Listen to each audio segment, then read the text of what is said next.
হাবিবুল লাগে নবী জনাবে মুহাম্মদুর রাসূলুল্লাহ সাল্লাল্লাহু আলাইহি ওয়াসাল্লাম পাক সবারে খালি শুনলে আল্লাহ নবী পাক সবারে জানিয়ে দিলে এমন একটা দিন বেরিয়ে দিতে পারবে আমার আল্লাহ তোমরা বিনা নামাজ পড়বে রোজা রাখবে হজ করবে যাকাত দেবে ওদের ভিতরে ঈমান যাবে মসজিদে মুসল্লি দেখতে পাবে মসজিদের উপরে তারার ফুল মসজিদের উপরে শেষে নকশাওয়ালা মসজিদে মুসল্লি দেখতে পাবে ঈমান খুঁজে পাবে আমরা সেদিকে এগিয়ে যাচ্ছি না তো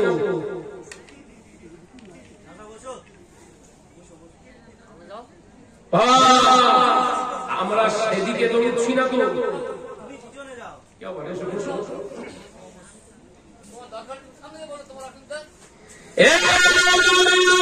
যুবকেরা ছেলেরা শুনে রেখে দি জেনে রেখে দি এমন একটা নবীর আল্লাহ পাক আমাকে আপনাকে বানিয়েছে আমাকে আপনাকে এমন একটা নবী উম্মত করে আল্লাহ পাঠিয়েছে যে নবীর উম্মত নবীর ভিতরে হয়েছিল আল্লাহ হযরতে মুসা ছিল হযরতে দাউদ ছিল হযরতে ঈসা আলাইহিস সালাম ছিল আল্লাহ নবী না বানিয়ে এই মুহাম্মদ রাসূলুল্লাহ সাল্লাল্লাহু আলাইহি ওয়াসাল্লাম যদি উম্মত বানিয়ে করতে আমার প্রতিটা বড় ভালো হয়ে যেত আল্লাহ বড় খুশি হতাম আমি নবী না হয়ে যদি নবীর উম্মত হতাম একবার জোরে বলবেন না সুবহানাল্লাহ আমরা চেয়েছি না চাওয়াতে আল্লাহ নবীর উম্মত বানিয়েছে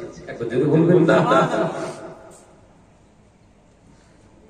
কারণ নবী ঈসা আলাইহিস সালাম মুসা আলাইহিস সালাম জানতেন আমরা নবী হতে পারি ময়দানে মাহশরে সর্বপ্রথম উম্মতি মুহাম্মাদীকে আগে জান্নাত দিতে একবার জোরে জোরে বলছেন না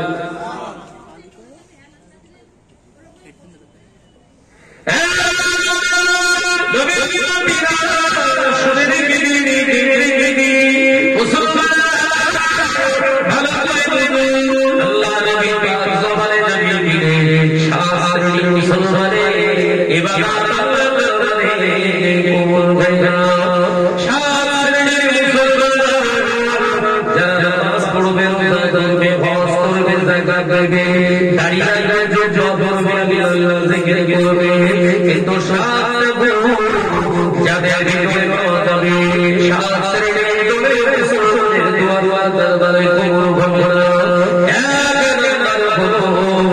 আমার আল্লাহ জানিয়ে দিলে ওয়ালা তাশরিকু বিল্লাহি শাইআ আমি আল্লাহ জানিয়ে দিলে আমার সঙ্গে যেন কাউকে শরীক করিস না আমি হলাম শরীক না আমি হলাম আমার সশস্ত্র আমি আমার শরীক না আমি আল্লাহ আগে ছিলাম আগামী দিনে আল্লাহ লা ইলাহা ইল্লা হুয়াল হাইয়ুল কাইয়্যুম জোরে বলুন একবার জোরে বলুন আল্লাহ বললেন এই সাতটা গুনাহকে আমি আল্লাহ ক্ষমা করব না এই সাতজন মুসল্লি দোয়া কবুল করব না এই সাতটা মুসলমানের আমি আল্লাহ তোমাকে ইবাদত গ্রহণযোগ্যতা দেব না এক নাম্বার শিরক করনে वाला বিভিন্ন মাজারে বিভিন্ন জায়গায় গিয়ে দেখবে হাজত মারফত করে সেখানে চেষ্টা করে না করে কবরে চুমা খায় না খায় না সম্পূর্ণ শিরক হারাম আজমি শরীফে গিয়ে জিয়ারতের উদ্দেশ্যে গিয়ে আমাদের ঘরে বিশেষ করে মা বোনেরা সব আজমি শরীফের পাগল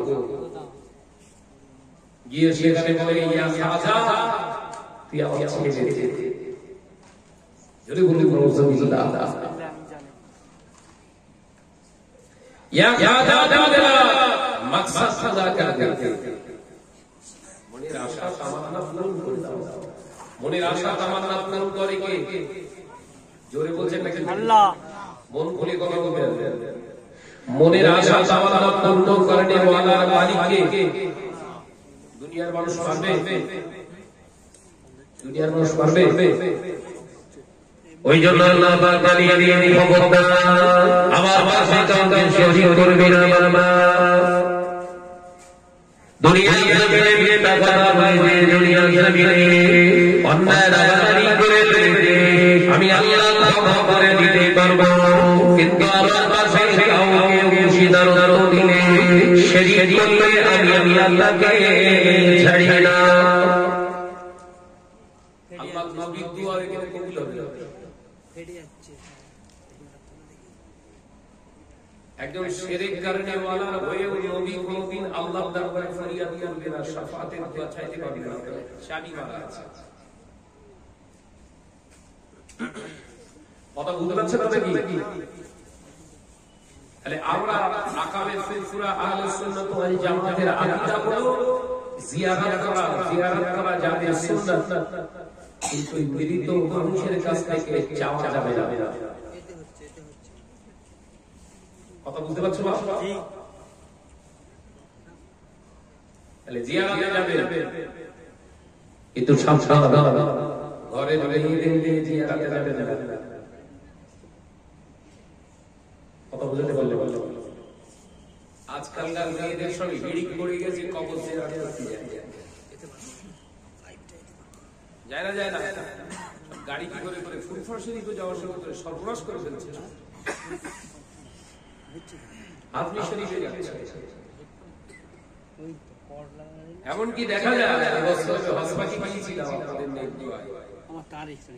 মেয়ে ছেলেদের নিয়ে হতে গেছে স্বামী স্ত্রী কি ওখানে যে এসে হজ হচ্ছে না, ঝগড়া হচ্ছে। এই কথা বুঝতে হচ্ছে না? কাবা বাইতুল্লাহ মক্কা শরীফের মধ্যে আল্লাহ কসম করে মক্কা মদিনা শরীফে দিকে স্বামী স্ত্রী ঝামেলা চলতেছে, মানে রাত 2-2:30 পর্যন্ত, ওটাই হচ্ছে ইবাদত। উড়িয়ে যাচ্ছে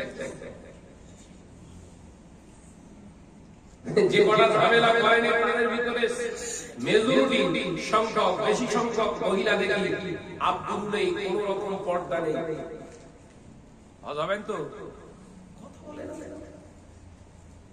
হবেন তো?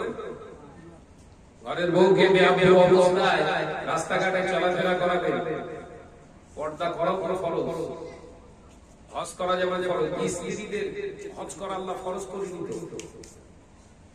আমি স্বামী যদি আমার স্ত্রীকে নিয়ে যাই তবে ওখানে যেতে পারবে, নইলেও নিজস্ব কোন অর্থ আছে?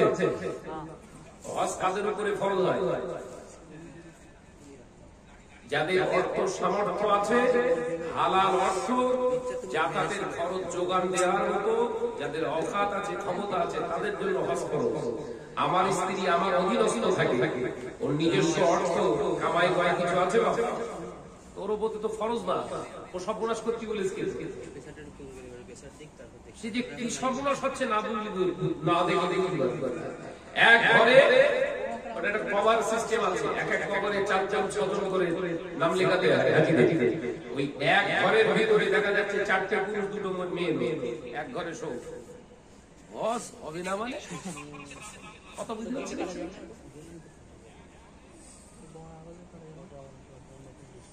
আমি যে সিস্টেম থেকে আমার প্রথম ইচ্ছা ছিল যে আমার আহলিয়াকে নিয়ে যাবো, স্ত্রীকে নিয়ে যাবো, দেখে এসে সব আবার দিয়ে এসে ওরা যদি নিয়ে যায় ওমরা টোমরায় নিয়ে যাবো, তো হজ টাকা শেষ করতে রাজি। কত বুঝতে পারবেন? হ্যাঁ, ওর হক আছে, ওরও মদিনা শরীফ মক্কা শরীফ দেখার ইচ্ছা আছে, কথা ঠিক না? আল্লাহ তৌফিক দিলে ওকে ওমরায় নিয়ে যাবো, হজে না। কঠিন অবস্থা।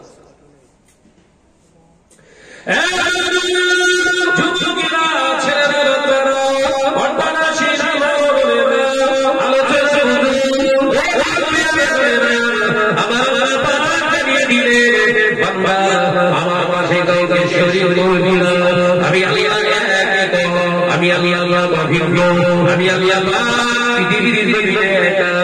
আমি আমাকে কেউ জন্ম দেয়নি, আমি কাউকে জন্ম দেয়নি, আমি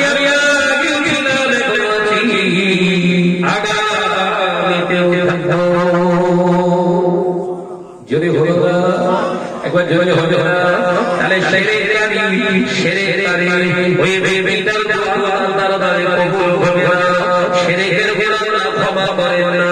দ্বিতীয় নম্বরে বলা হয়েছে জাদুকর, যারা জাদু দেখে যারা বিশ্বাস করে, ম্যাজিক খেলা যারা দেখায়, ম্যাজিক খেলা দেখে যারা বিশ্বাস করে, এদের কোনো ইবাদত আল্লাহর দরবারে কবুল হবে না।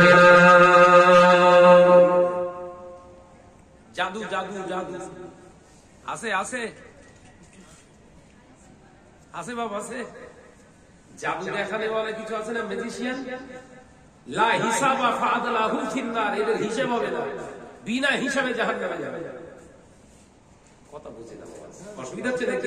বসে আছে জাদুঘর, এদের হিসাব নেই, লা হিসাবা ফাদলাহু ফিন্নার, এদের বিনা হিসাবে এদের জাহান্নামে দেওয়া হবে। ময়দানের মাহশরে এদের দেখি আল্লাহ বলবেন এদেরকে জাহান্নামে ফেলো, লা হিসাব, এদের জন্য কোনো হিসাব নেই, ফাদলাহু ফিন্নার, এদের ঠ্যাং ধরার জাহান্নামে ফেলো। ওদের সাপোর্টার, ওদের ওই খেলা যারা দেখে আনন্দ পায়, এগুলো ছাড় পায় বলে মনে হয়? কথা বলে না তো, এই সংগ্রামী তিনি সামনে এসে আয় ভাই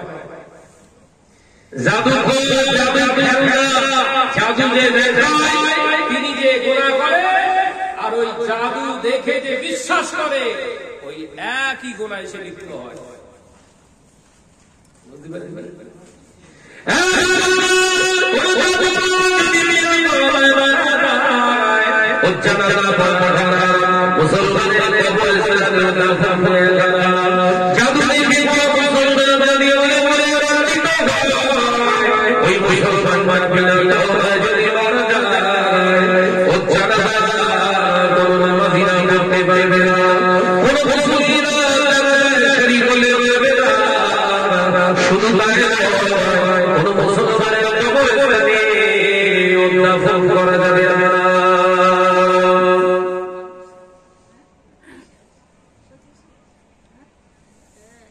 জাদু জাদু, সাদা ফুল হাতের ভিতরে ঢুকিয়ে বার করছে লাল ফুল,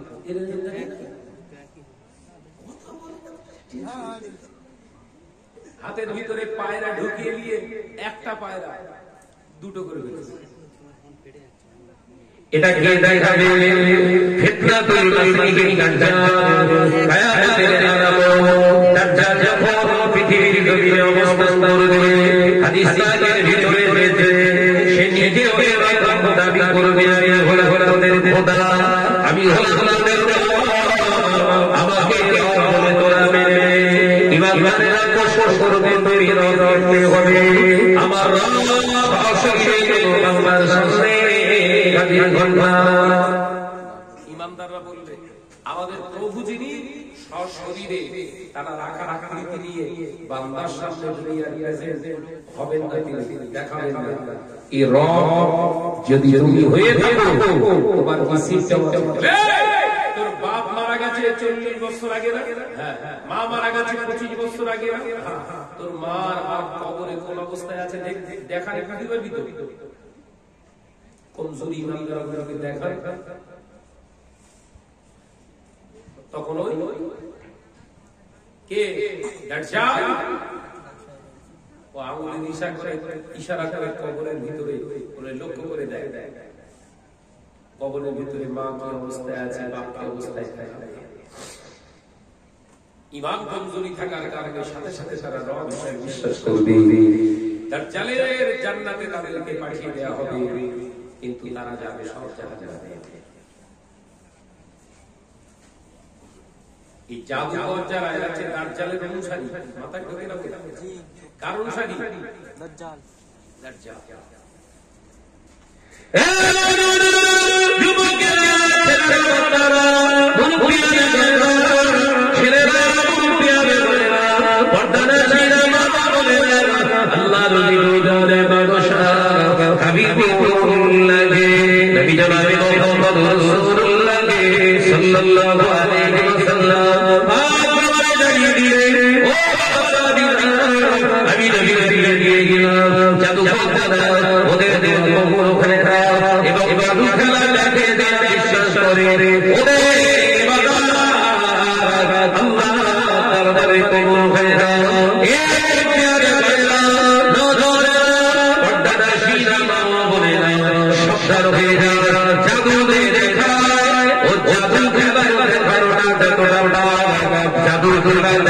গোলাম জাদু খেলা দেখতে যাওয়া ঠিক এক গোলাম এর ভিতরে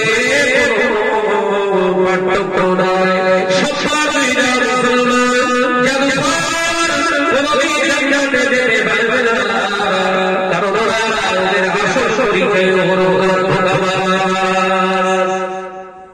ধোঁকা ধোঁকা ধোঁকা ইসলামে হারাম জোরে বলে সব টেনশনে পড়ে যাচ্ছেন নাকি হচ্ছে নাকি এলাকায় কিছু হ্যাঁ জাদু খেলা হচ্ছে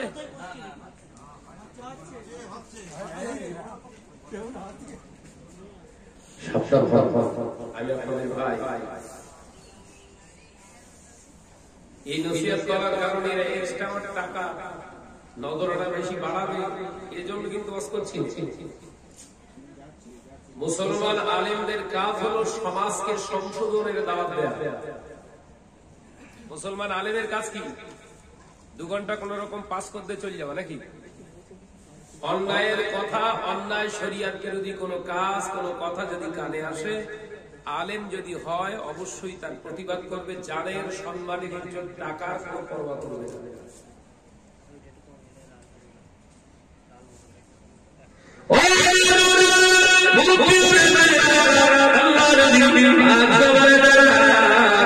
দ্বিতীয় দরবার হলো যারা পিতা মাতার সন্তানের দোয়া আল্লাহর দরবারে কবুল হবে না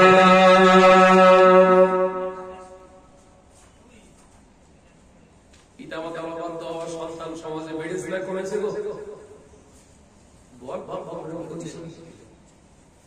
নিজের বাপরে বাপ কয় না শ্বশুরে কয় আব্বা 2-1 আবার আব্বা ঠিক পোষায় না বলে আবার আব্বু আব্বু করে ওরে জুতো দিয়ে খুব ভেঙে ফেলে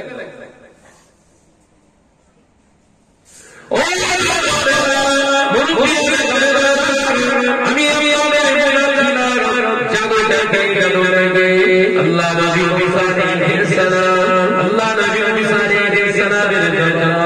সেই সময়ে যখন জন্মগ্রহণ করেছিলেন ওই একই সময়ে আর একজন মুসার সঙ্গে দুনিয়ার ভূমিষ্ঠ সাথে সাথে আর একজন দুনিয়ায় এসেছিলেন আপনার মুসার সঙ্গে কিতাবের ভিতরে ওই মুসার সঙ্গে দুনিয়ায় এসেছে যাকে লালন পালন করার জন্য আল্লাহ বাবা জিবরিল আলাইহিসসালামকে দায়িত্ব দিয়েছিলেন মুসা সাবির আল্লাহর পেট থেকে সন্তান জন্মগ্রহণ করার পরে সন্তান ছেলে হয়ে করে ফেরাও জানে মেরে ছেলে সন্তানকে বাঁচানোর জন্য মা গভীর পাহাড়ে গুহার ভিতরে লুকিয়ে রেখেছিলেন আল্লাহকে বলেছিলেন রব্বুল আলামিন অবশ্যই এর হেফাজতে তুমি হেফাজত করো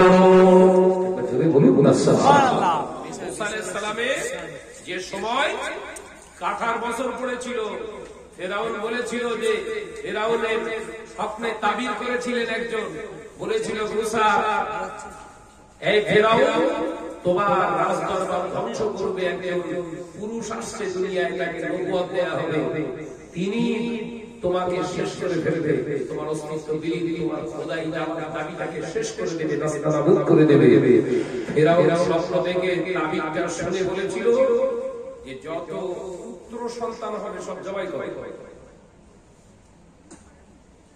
যত পুত্র সন্তান হবে 3 বছর ধরে জবাই করতে থাকে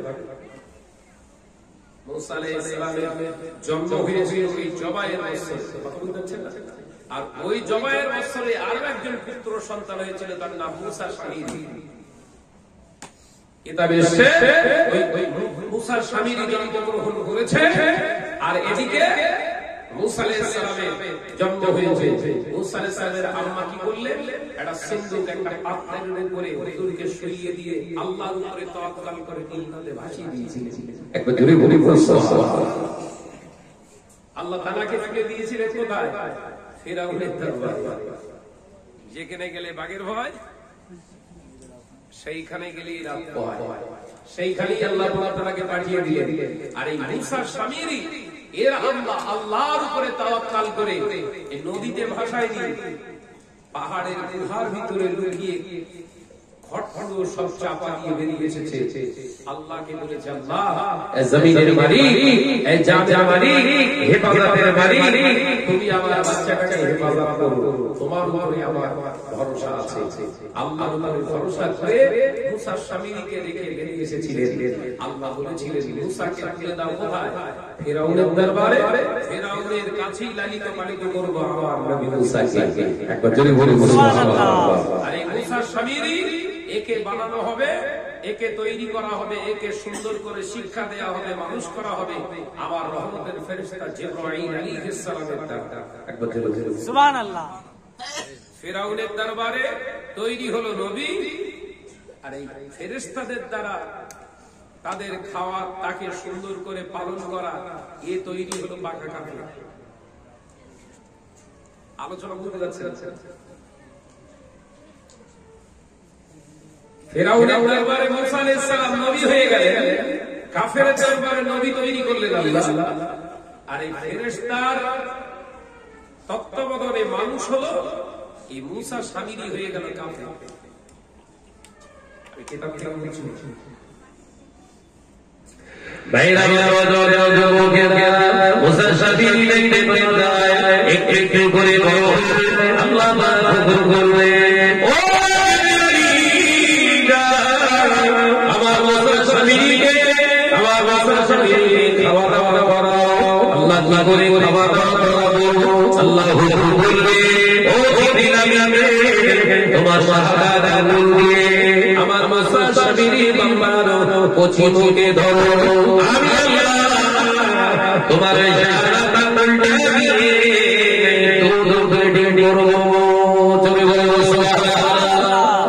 কচি বাচ্চার মুখে শাহাদাত আঙ্গুল জিবরাইল আলাইহিস সালাম ধরতেন, আর চুপ চুপ করে যেমন রিফিল টানে, আপু খাওয়ার মতো চুপ চুপ করে দুধ খেয়ে পেটটা আপনার তরতাজা বড় হতে লাগলে বড় হলো কিতাবে ভিতরে জ্ঞান হলো জিবরাইল আলাইহিস সালামের নির্দেশ ছিল, আমি যখন তোমাকে খাওয়া দাওয়া করিয়ে চলে যাব, তুমি খবরদার আমার দিকে তাকাবে না। আর জিবরাইল আলাইহিস সালাম আল্লাহ বলেছিল, ও জিবরাইল তুমি যখন খাওয়া দাওয়া করে খাওয়া দাওয়া করিয়ে ওকে ফেলে আসবে, খবরদার তুমি ওই ছেলে দিকে তাকাবে না।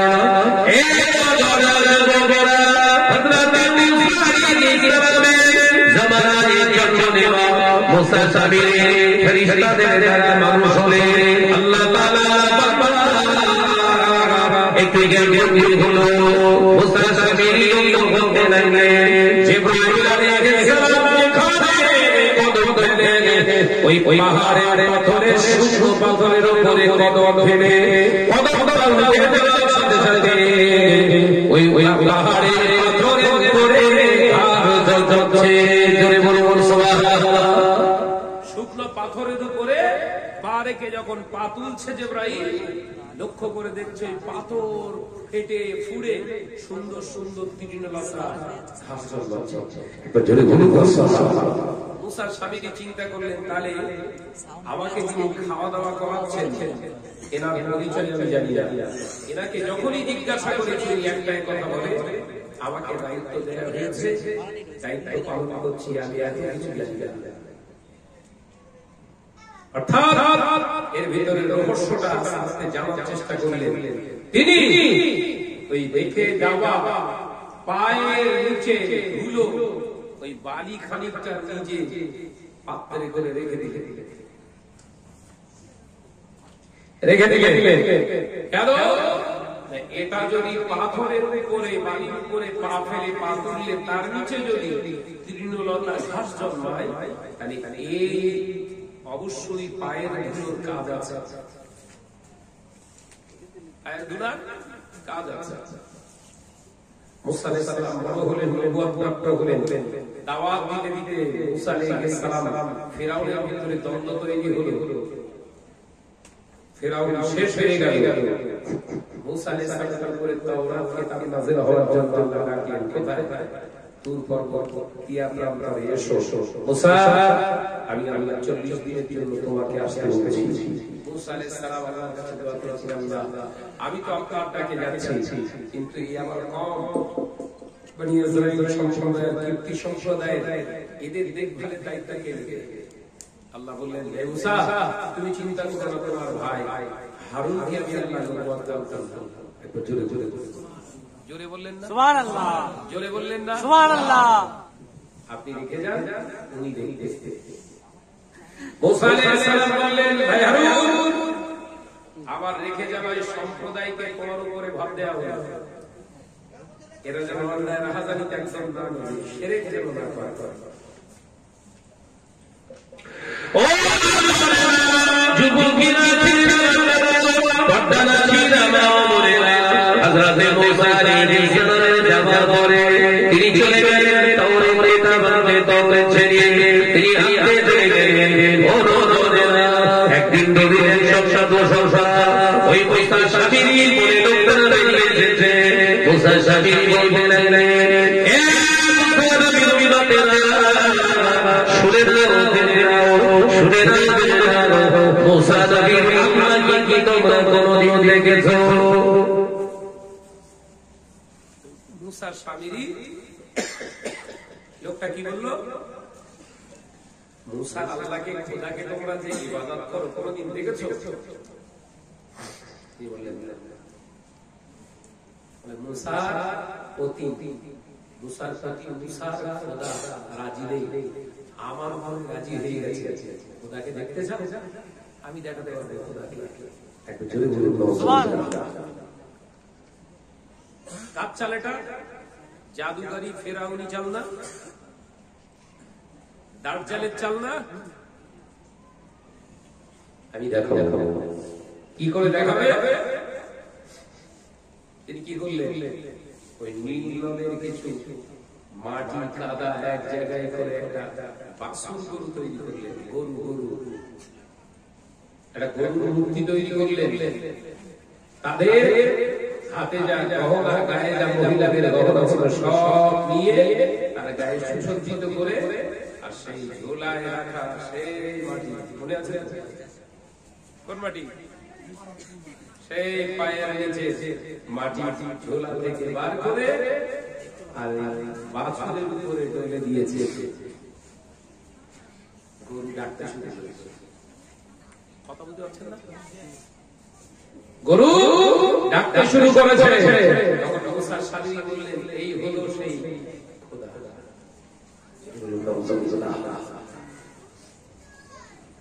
ও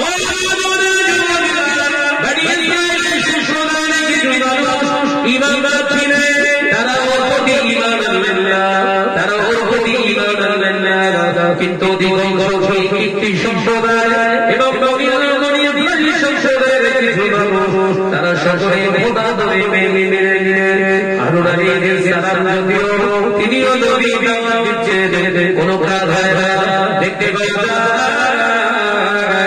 হারুনকে হয়ে দেখো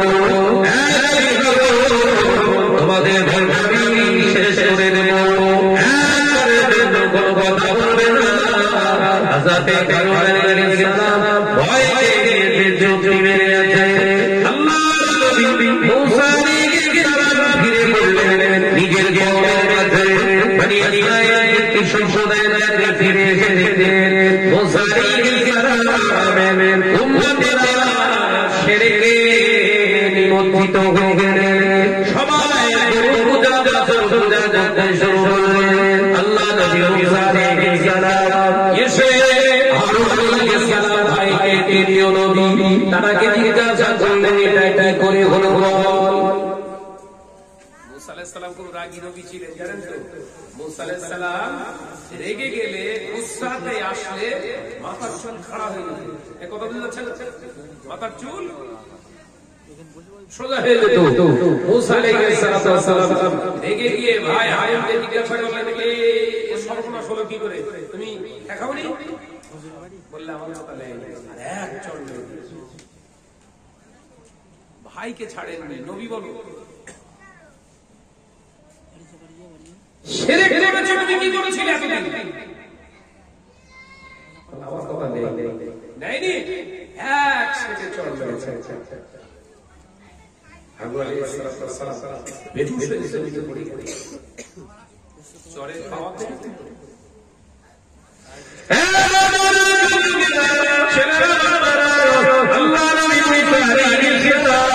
ছুটে গেলেন কারণের কাছে, আপনার স্বামীর কাছে গিয়ে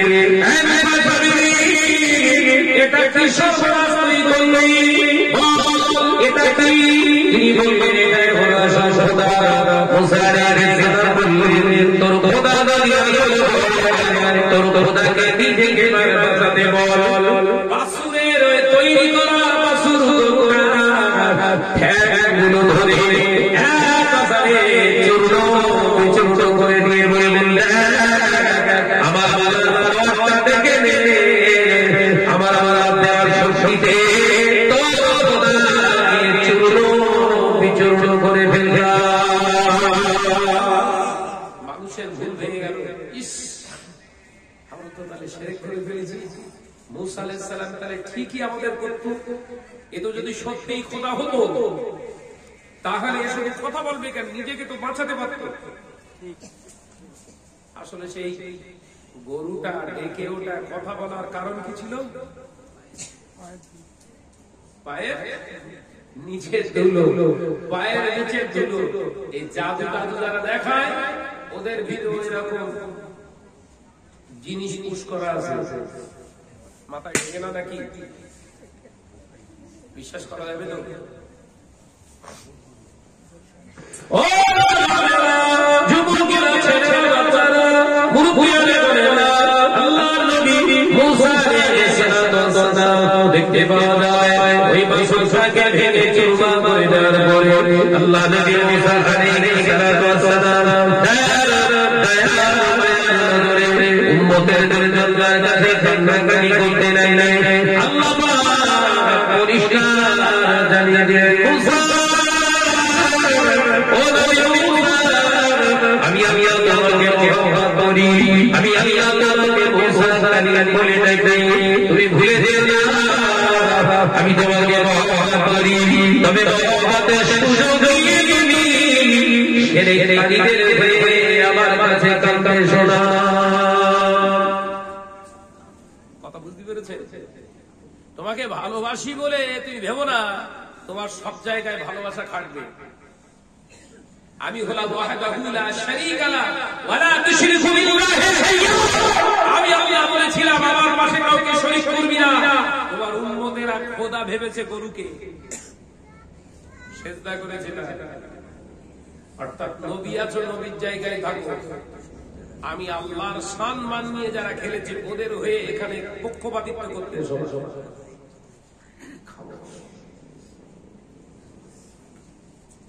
ও যুবকেরা, বড়রা জিনা বলে না হযরত মুসা আলাইহিস সালাম অজর একদিন দুদিন তিন দিন এক সপ্তাহ আপনার এক মাস হয়ে গেল। মুসা